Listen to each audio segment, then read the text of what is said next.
Hello, everybody. I'm Leland Brown. I'm doing my presentation on Richard Baxter. Only a few minutes, so I will go ahead and jump in. Richard Baxter was born on November 12th in 1615 in Rowton, England, to Richard and Beatrice Baxter. He had a very modest childhood. Even his father wasn't a believer until he was in his teens. He had to live with his grandmother because his dad had gambling debts. But his father was converted when he was in his teens, and then Richard himself was converted through reading Richard Sibbes's The Bruised Reed and other Christian books. At about the age of 15, he was really influenced by that and later would write a lot, probably out of that experience. Growing up, Baxter had a terrible experience in the local church. He never really had a godly pastor. His confirmation was a great example of this. The bishop just kind of looked at the guys and said a prayer, didn't do any spiritual examination. They were all good. So he had no real good spiritual examples. He also had no luck in getting a formal education. He desired to go to the university and be trained. He even got a tutor who didn't really pay attention to him. So he basically began a lifelong independent study. He didn't have really any skill in the biblical languages, but was probably one of the most well-read men in the 1600s, which says a lot with all the giants that are there. But he is immensely well-read. He studied an incredible amount on his own. A few years after that, he began to desire to be used by God and pursued ordination in the Church of England. He got ordained in 1639 and took an assistant pastor job in Bridge North and was there for 2 years. And then a congregation close by in Kidderminster was about to have their vicar taken to Parliament because he was such a terrible pastor, priest, whatever. So Baxter took the lecturer position there and was there for 15 months before the English Civil War broke out. He had to leave because he supported Parliament, even though he was loyal to the crown. He supported Parliament because of their religious freedom. And the entire town was royalist. They supported the king. They were calling him traitor. So he left for 5 years. And while he was out of Kidderminster, he preached to soldiers for 3 years and then spent 2 years as a chaplain in Cromwell's army. Then a life-shaping event happened. He had to resign his chaplaincy because of a life-threatening illness and basically was on his deathbed for 5 months. The doctor said he was going to die. And here he began to seriously consider heaven and where he was going, and he started to write down his thoughts. And he basically almost miraculously recovered. The experience, I think, as we'll talk about later, really impacted his life and piety. But he wrote down his thoughts, and it became the bestseller, The Saints' Everlasting Rest, brought him immediate fame and throughout the evangelical world in Britain. But he comes back to Kidderminster in 1647, and over the next 13 years there, he was one of the most effective pastors in all Britain. He published 57 books just in those 13 years, and he basically saw the entire town converted. I mean, obviously not to every individual, but most of them converted as a direct result of God using his very faithful and intentional pastoral ministry. Just a side note, he tried to record the people converted under his ministry, and he lost track because there were so many. And as just a side note, a lot of history in this century, but Baxter, throughout all this time, is enjoying the religious freedom afforded to him under Oliver Cromwell's regime. He didn't support Cromwell. He thought he was a usurper to the throne, but he greatly loved and supported the freedom of religion and the freedom it gave for the gospel to go forth. Baxter was in the Church of England, but he was a nonconformist, and so he didn't. There were things in the Church of England he disagreed with, which we've all talked about a lot in this class. But he was basically getting away with the nonconformist views throughout all this time. But when Charles II was crowned, when the king comes back, Baxter preached before him and was even offered the office of bishop, but he declined it because he didn't want to give up his views. But then the Act of Uniformity was passed in 1662, and for the rest of Baxter's ministry, He wasn't allowed to officially preach in a sanctioned church, and he was constantly harassed and threatened and even imprisoned a couple times. But after he left the Church of England and had no official ministry, he got married in 1662 to Margaret Charlton. They had a great marriage by all accounts. They were both very godly and spiritual people and really blessed each other well. And Baxter spent the later years of his life writing and preaching. He lived in London, a town called Acton, and then Totteridge, and then back to London, basically traveling around as he got harassed and persecuted. He persevered through a lot of persecution, a lot of threatening, a lot of having his possessions seized, 2 short imprisonments. He ministered in the Great Plague and Fire of London. He was released from his last imprisonment in 1686 and really went hard until the end. A biographer notes that he preached until the physical strain almost literally killed him.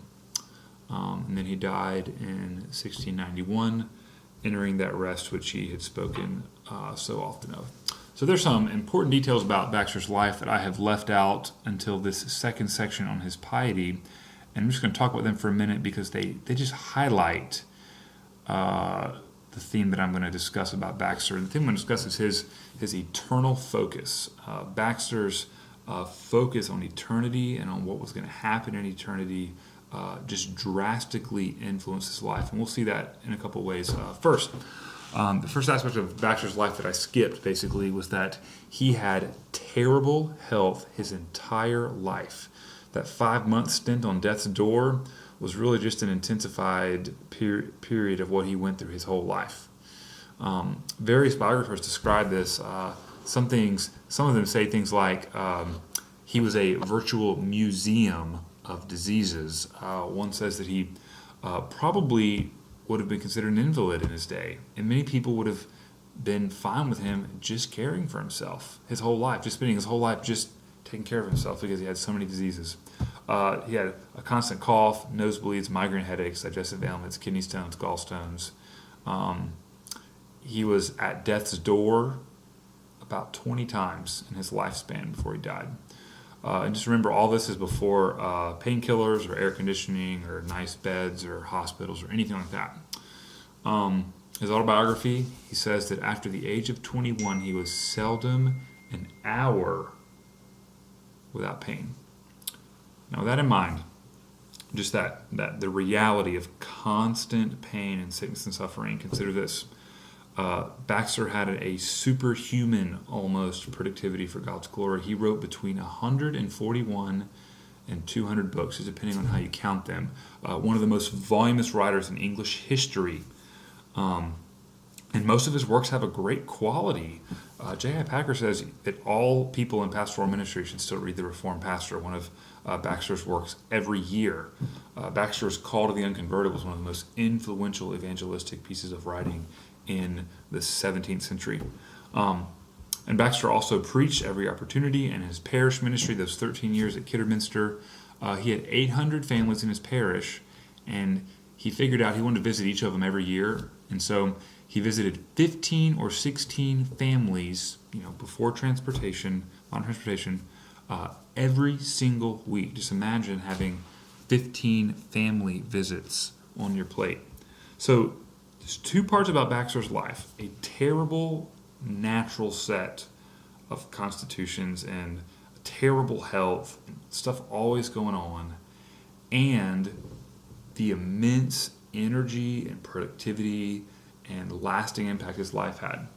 And the key to that, I think, was his eternity-focused spirituality. Baxter had the habit of focusing his thoughts on a daily basis on the glory of heaven and the beauty and the majesty of God there and the reward there for believers woven into his life. He did it every day, and it clearly, that key for him was what energized him for great and costly and consistent and faithful labor for Christ. Most likely, and this piety was probably first developed, or at least first intensely developed, on that 5-month deathbed experience. But remember, after that experience, he wrote the Saints' Everlasting Rest. And I'll just go through it. It really, it's a long book. The original was 861 pages. I went through the abridged version, which is about 250. I'll just give you a couple highlights. First, he said, here's why this is important. He takes from the book of Hebrews, Entering That Rest, and he says, what is more welcome to men under personal afflictions, tiring duties, disappointments, or sufferings than rest? It's not our comfort only, but our stability. Our liveliness and all duties, our enduring of tribulation, our honoring of God, the vigor of our love, thankfulness, and all our graces. Yes, the very being of our religion and Christianity depend upon the believing, serious thoughts of our rest. You'll see that connection, the energy and perseverance in life, and the believing, that's the faith-filled, serious, contemplative thoughts of our rest, heaven. And the saints' rest, according to Baxter, is the perfect, endless enjoyment of God by the perfect saints, according to the measure of their capacity to which their souls arrive at death, both in soul and body, most fully after the resurrection and judgment. So Baxter focused his thoughts on that, and he encouraged believers to do what he did and to do personal meditation on heaven. His description of this meditation was the set and solemn acting of all the powers of one's soul on meditation on the everlasting rest of heaven. So in his view, basically, you get in private by yourself. It's not prayer, it's not Bible reading. You get in private by yourself, and you consider a particular aspect of the glory of heaven. Now, Baxter usually, just from what he exemplified in the Saints' Everlasting Rest, it was usually an aspect of God and the beauty of God and the sufficiency of Christ in heaven. But you pick an aspect of heaven and you meditate on it, and you think very carefully and clearly, and even vividly. I mean, he would describe, imagine yourself there, and then you think on it, and then you actively take what you thought on and you believe in it, and you tell yourself, this is mine. I'm going to have this. And he says that as we do that, as we with faith, we think and we believe that this rest is ours, that our vitality and spiritual life is refreshed. And so that's how he viewed it, and that was his practice throughout his life. And I'll just give some examples about how his eternity-focused spirituality was woven through his life and ministry. First, he understood preaching. He said he wanted to preach as if he were to never preach again, as a dying man to dying men. His understanding of eternity and of the brevity of human life brought a intensity and zeal and power into the pulpit. He was preaching a sermon on judgment, and there were some spies sent them there. I don't know if they were spies or people sent to arrest him, but he was preaching with such power, they fled. That was the kind of power he had in the pulpit because he lived on the edge of eternity. Also, his focus on eternity also impacted his ministry priorities. He basically said, in your ministry, focus, not exclusively, but almost exclusively, on the conversion of the lost. Baxter, I don't have the quote in front of me, but he basically said, your church members who are hurting, they have a toothache, and the lost, they have a mortal wound. Who are you going to tend to? Go to the lost. Now, he's probably went a little too far here. I mean, he didn't really, maybe one of Baxter's few faults was that he didn't focus on equipping the saints for the work of ministry. He didn't really train other believers. But he did say that in light of eternity, what matters is salvation. What matters is the conversion of the lost. Also, Baxter's understanding of being a pastor was impacted by eternity. In the introduction to the Reformed Pastor, Baxter encourages pastors to take heed to yourselves. In other words, to watch yourself, to watch your life and doctrine closely, as Paul says to Timothy. And the first reason he gives 12, but the first reason is this: you have a heaven to win or to lose, and souls that must be happy or miserable forever. What's the most important thing for a pastor? The reason he should guard his life is not for his reputation or for his effective preaching or ministry. It's because he has a heaven to win or lose. Eternity is the reason pastors should guard their lives. His eternal focus continued throughout his entire life. It made him really a strong man throughout, and he died very well. Dr. Bauer of Southern, who just wrote a great article that I'll name at the end, said he was the same in his life and death. His last hours were spent preparing others and himself to appear before God. And I'll quote what Baxter says to people who visit him on his deathbed. Here's what he says to them. You come here to learn how to die. I'm not the only person that must go this way. I can assure you that your whole life, be it never so long, is little enough to prepare for death. Have care of this vain, deceitful world and the lust of the flesh.